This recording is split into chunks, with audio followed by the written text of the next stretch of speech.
Now at 10, this is Fox 61, Connecticut's news station. We're seeing a slight uptick now of more accidents, more folks needing help on the water, more rescues on the water. Yes, now at 10, with the weather the way it is, those ponds, the lakes, the rivers, they are packed with boaters. And because of that, safety officials are now sounding the alarm. Thank you for joining us here at 10 o'clock for the Fox 61 News. I'm Tim Lammers. Not sure exactly what it is with boats. Maybe it's because they don't have to stay on a narrow 2-lane road like cars do, but they just give so many people a false sense of security. And sure enough, when you get to the summer, we start to see a rise in boating accidents. People just don't always appreciate how dangerous they can be. Well, tonight, Fox 61's Valerie Moravi shows us how a lack of safety knowledge and training can be dangerous and why taking just a few simple precautions can help to save lives.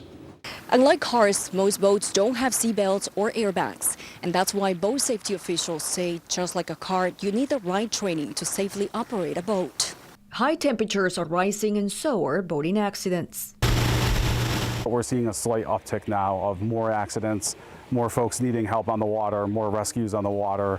Marine Patrol Officer for the Coventry Police Department, Patrick Kilby, says the uptick has been more notable since COVID, including live fatalities across the state. He says there are many factors that have contributed to it. More people out there, more people being careless out there on the waters, not having the proper safety knowledge or education. Kilby says when you're out in the water, there are traffic and rules to follow. Remember, some boats don't have doors or seatbelts for protection. So what's the plan to make sure you have the proper safety equipment on board? Life jackets, flares, bell, horn, whistle, radio, and then also filing a float plan with folks.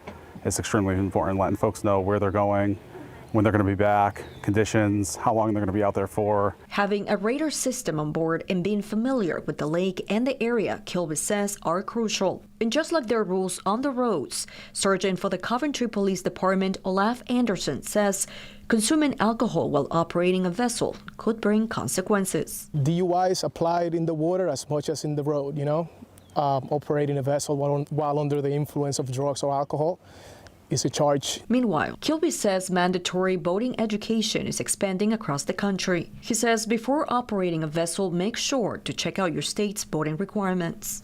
Connecticut requires 8 hours of an in-person or online virtual class to get your safe boating certificate. It's a busy season. Thankfully, we have the Marine unit here, which keeps everybody under control, keeps everybody under check. Again, taking a boater safety course could be a life-changing move for you and your loved ones. In Coventry, Valerie Moravi, Fox 61.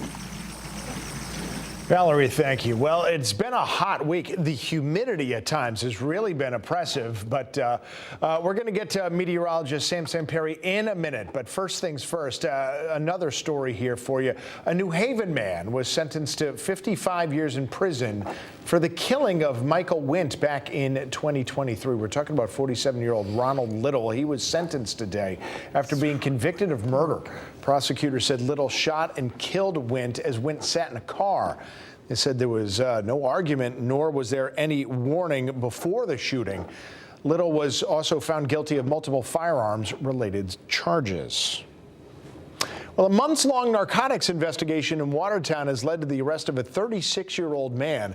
Police said they searched David Kolonsky's house and 2 of his cars yesterday and seized $12,000 in cash, as well as fentanyl, cocaine, oxycodone, and drug packaging materials. Kolonsky's been charged with multiple narcotics offenses, including operating a drug factory. He did post bond and is due in Waterbury Superior Court on July 29th.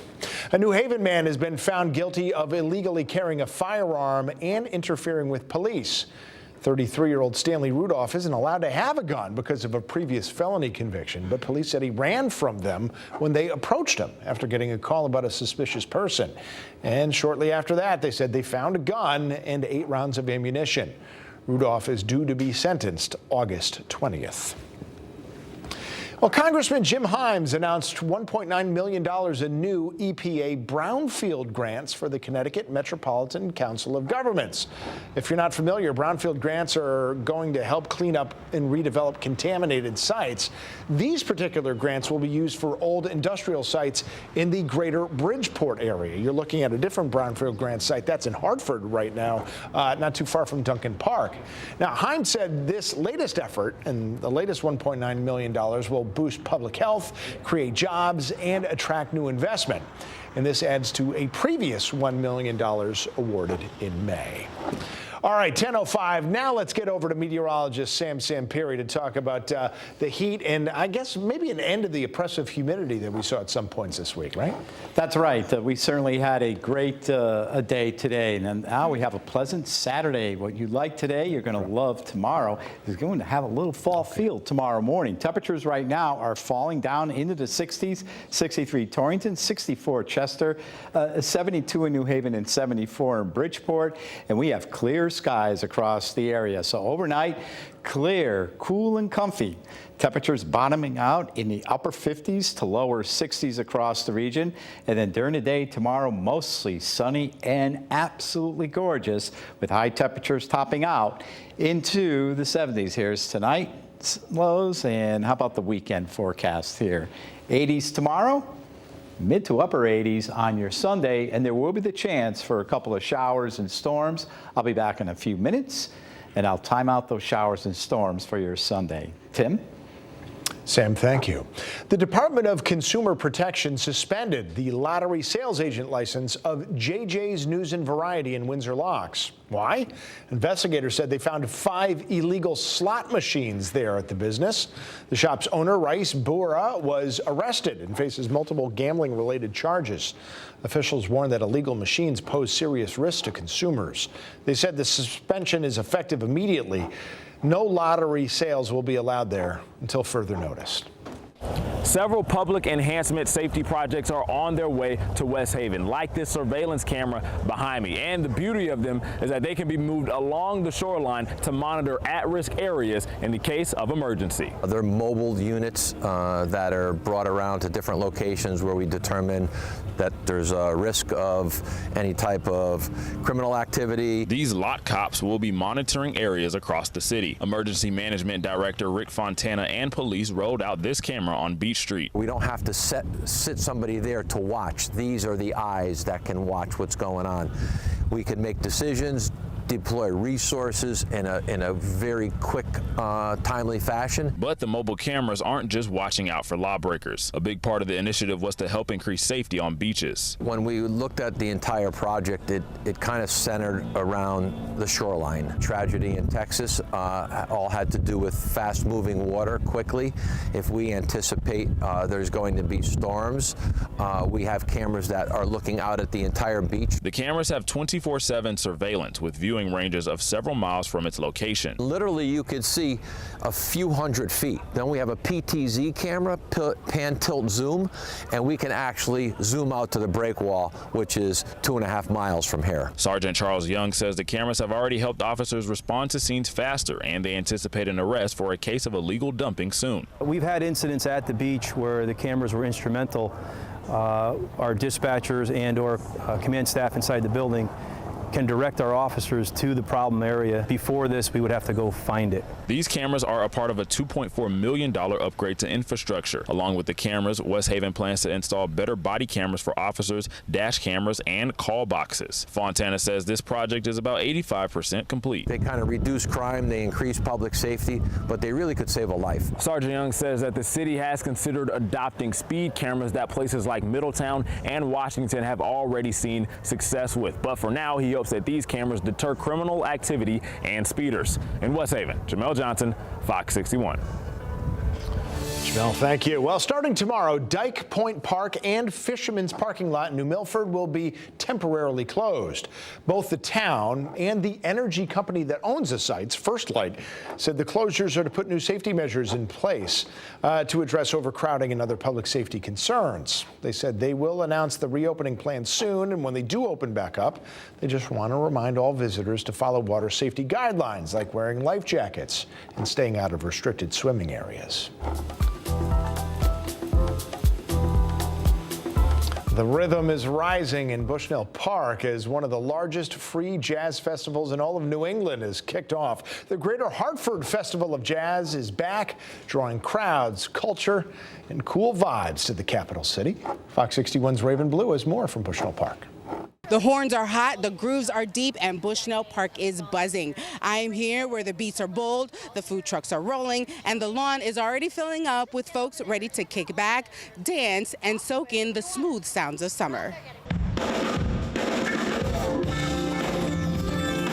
This isn't just a concert, it's a celebration of culture, community, and a whole lot of soul. We brought some of our friends down from New Hampshire. It's the sweet sound of summer in downtown Hartford. The Greater Hartford Festival of Jazz is back, and the rhythm is contagious. It draws people from across Connecticut and beyond to Bushnell Park for the 3-day event. It's a great festival, it's a family day, and it's just a lot of fun. They put on some wonderful shows.